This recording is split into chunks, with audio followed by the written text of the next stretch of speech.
So China is selling off US Treasury bonds. The nuclear option, that is, selling US Treasuries, US bonds. Beijing striking back today with a 125% tariff on all U.S. goods sold in China. This comes after President Trump placed a 145% tariff on Chinese imports. And what I learned this week is that the most important thing to look at right now is not the stock market, it's the bond market and their interest rates. Now, right now, the yields on what's called the 10-year Treasury are going up. And that's because when countries like China start to sell off US debt, which are their treasury bonds, it creates a ripple effect that hits everyone, which means to get new investors to buy US debt, interest rates have to go up, not down. So I want to help explain exactly what's going on, because this might actually be part of a strategy not to crash the markets, but to corner China, the same way we cornered the British pound in the 1990s. And once you see it, it's going to explain everything that's happening today and how it's going to affect your 401ks, rising mortgage rates, all the way to the emergency Federal Reserve rate cut. So let me break this all down and explain exactly what's going on, and I'm going to show you what I'm personally doing with my money, so let's get into it. Hi, my name is Andrei Jikh. Hope you're doing well. Come for the finance and stay for the 401k Hunger Games. I used to have a 401k, now it's a 0k. So this video is about to get insanely complicated really fast, but if you stick with me, I promise it'll make sense, and if you get through it all the way and you understand it, you're a nerd and I appreciate you. So here's what just happened. In early April 2025, something happened to the bond market that usually never happens, which was the sell-off of US Treasuries. By the way, whenever you hear me say treasuries or bonds, they're the same thing. I'm using them interchangeably. Now, the most important one of these treasuries is the 10-year Treasury bond and its interest rate. And the 10-year interest rate or yield went way up recently, which is completely the opposite of what we want to happen. And all signs point to China and Japan. Investors believe that right now, foreign countries, especially Japan and China, which are the two biggest holders of US debt, are dumping US Treasury holdings as a way to fight back against President Trump's tariffs. And this isn't just coming out of nowhere. China's been slowly pulling out for years. In fact, by the end of 2024, they were already down to about $760 billion in US debt, which is the lowest level since 2009. And all of this was started by just one move: tariffs. On April 9th, 2025, President Donald Trump hit China with 104% tariffs on all Chinese imports. China then responded immediately with a 50% retaliatory tariff on all US goods. That raised China's total tariff on American imports to 84%. And if you think that's crazy, President Trump came back again and raised the US tariff to 145%. And then China responded with their own 125%. All of this, by the way, happened in just 1 week. So it's no wonder the stock market just can't decide whether it wants to go up or down right now. But here's where it gets interesting. While President Trump raised the tariffs on China, he actually paused or lowered on a bunch of other countries. So now the pressure is on China. And what did China do? They didn't just raise the tariffs. They filed complaints with the WTO. They put restrictions on 18 American companies. They restricted exports of rare earth materials. And the biggest move, they started selling US Treasuries. That last one is the one that makes investors really scared. And that's because when China sells their treasuries, the bond prices fall, and that means our interest rates go up. But first, let me just explain why everyone is freaking out over the bond market and why it's so important. Now, the bond market is so important that it can control interest rates, it can control the central bank, the stock market, and even the president's actions. So let me just first explain how bonds control interest rates and the cost for us to borrow money. See, most people think that it's the central bank, the Federal Reserve, that sets our interest rates. But that's not completely true. The Fed controls short-term rates, like what's called the overnight lending rate between banks and the federal fund interest rate. But long-term rates, like the 10-year Treasury, are controlled by the market, by buyers and sellers. Now, if countries like China are selling bonds, The Fed can't stop that overnight. So what happens then to interest rates when bonds get sold off? Their rates adjust upward. And that's because bond prices and their interest rates move in opposite directions. If the price of a bond drops, the yield goes up. So here's an example. Let's say a bond pays you $50 a year. If that bond was worth $1,000, that's a 5% yield. But if it drops to $900 and you still get $50 a year, you're now earning 5.5%. And that's what we mean when we say yields are going up. That means bond prices are dropping, and they're dropping because someone is selling. But now, imagine hundreds of billions of dollars of bonds being sold at the same time by China and by other foreign governments that are watching this play out. That forces US yields even higher, so interest rates go up, and that's exactly what we're seeing right now. And this is a big deal because higher yields make it more expensive for the US to borrow money. And with over $30 trillion in national debt, that's not good. And if interest rates get too high too fast, it can break parts of the US economy and force it to deleverage. And bond markets can also force the president to do exactly what he just did, to back off the tariffs for 90 days so we don't break even more parts of the US economy. That's how China is fighting back. It's dumping US treasuries, which forces interest rates upward and breaks part of the US economy. That's why the Fed might have no choice but to drop rates. And this is where I want to share with you a new theory about what's really happening. It involves this guy, Scott Bessent. He's President Trump's Secretary of the Treasury. Now, in the early 1990s, Scott Bessent, along with George Soros, broke the Bank of England. And here's how they did it.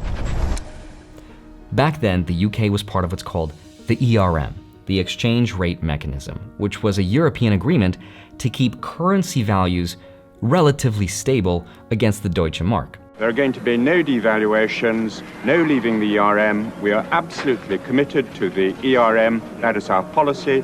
It is at the center of our policy. We are going to maintain sterling's parity, and we will do whatever is necessary. And I hope there is no room for any doubt about that at all, that the government is determined to maintain our position. The UK wanted to keep the pound within a specific price range, and to do that, they had to defend it by raising interest rates or using foreign reserves if needed. But there was a problem. The UK economy was weak, inflation was high, unemployment was going up, and most importantly, interest rates were already way too high for their economy to handle. So Scott Bessent and George Soros realized the UK couldn't keep it up. They believed the pound was overvalued, the UK couldn't defend itself forever, and eventually they'd be forced to make a choice.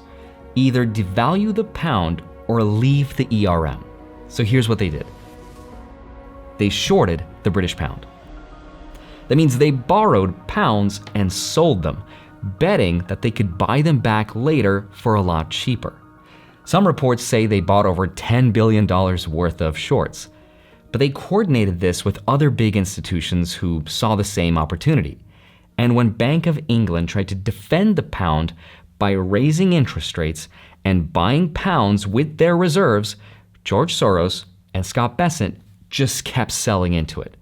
Eventually, the pressure was too much, and on September 16, 1992, the UK withdrew from the ERM. A unique day in London's financial markets ended with the Chancellor announcing that the pound was being suspended from the ERM, and that the second of two dramatic interest rate rises during the day was after all cancelled. Today has been an extremely difficult and turbulent day. The pound crashed, and that day became known as Black Wednesday. And George Soros made over $1 billion on this trade. And Scott Bessent was the key architect behind how it happened. So the question is, how does all of this relate to China and what's happening right now? And why this all relates is because Scott Bessent is recreating a situation where a country is forced to make one of two very hard decisions. China is forced to choose between weakening their currency or defending the yuan. Now, if China weakens the yuan, That would be good because it would make exports cheaper and help offset the impact of President Trump's tariffs. But it could also trigger a panic inside of China because that would create inflation and investors might rush to move their money out of the country. It could make borrowing a lot more expensive and it could even destabilize China's entire financial system. It's called a flight of capital, which is money leaving that country and being invested into other foreign assets like gold, Bitcoin, and things like that. That's a very hard decision to make. Or there's option number 2, which is what China's choosing to do instead right now. And that is to keep the yuan strong and to defend the value of their currency by selling their US dollar reserves to buy up the yuan. But to get to those dollars, they have to sell US Treasury bonds. And that's exactly what we're seeing right now. So from the outside, it looks like China is retaliating against the US, but they're also doing it to keep their own system from falling apart, because they have to. The real question is, how long can China sustain defending its currency before they run out of dollars to support themselves? And China's looking at the US and thinking the exact same thing. How long can the US allow their bond market to be so high and to have this high interest rate before their own economy unwinds, goes into a recession, and they have to refinance $9 trillion worth of debt in 2025 at this super high interest rate? That's why there's a capital flight in the US as well. Money leaving the US stock market because investors are saying, we're just gonna wait and see how this all plays out. Which means we're full circle. We're right back to the bond market. That's why yields are spiking, mortgage rates are going up, and why everyone is panicking about the debt again. It's a race against time for both countries, and in that sense, it's not helping anyone. So if this is really Scott Bessent's strategy, he's trying to engineer a situation where China's under so much pressure, every move they make just creates more problems, with the goal that both countries come together to negotiate something more favorable for both of them. So the next big question is, what happens if China keeps selling US Treasuries? And a few things could happen, and none of them are really good. First, US interest rates could go up, making mortgages, credit cards, and of course car loans a lot more expensive. So the Federal Reserve might have to step in and start buying US Treasuries to stabilize the bond market.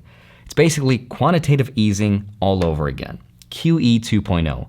And we've seen what happens when the Fed prints money. Any day now, we could see the Fed step in to do this. But the worst case scenario is a full-blown financial decoupling, where the US and China stop trusting each other's money completely. And that's how you get two separate economic systems, or two world reserve currencies. Now, we're not there yet, but every move we make from here on out matters a lot. And the good news is that no one knows exactly how this ends, not even the people that are in charge. We are just making it up at this point. But here's what I do know, and here's what I'm doing with my money and how I'm investing. Right now, I'm staying invested. And as crazy as this gets, I'll keep doing the only thing I know how to do, which is to dollar cost average into the stock market and keep buying VTI, Vanguard's ETF, which is what I have been doing. I'll keep dollar cost averaging into Bitcoin, and on weeks like the one we just had, I'll buy a little bit of extra, which is what I just did at a discount. Then I'm immediately moving my Bitcoin out of the exchanges and onto cold storage. And if you want a step-by-step guide on how to do that yourself, I have a 4-hour training guide that shows you how to do that. You can use coupon code Andrei40 to get an additional 40% off. And I'll keep trying to understand what the heck is going on along the way and sharing it with you. Because even though these videos are trying to understand the bigger picture here, I would never act on any of this. I'm never gonna try to time the market or sell my stocks and wait for it to go back up. The point of all of this is to get the knowledge, because the knowledge is that mental power that will help you stay invested in the markets, especially when things get crazy. But I'd love to hear your thoughts. Let me know down below. I hope you have a wonderful rest of your day. Smash the like button, subscribe if you haven't already. I'd love to see you back here next week. I'll see you soon. Bye-bye.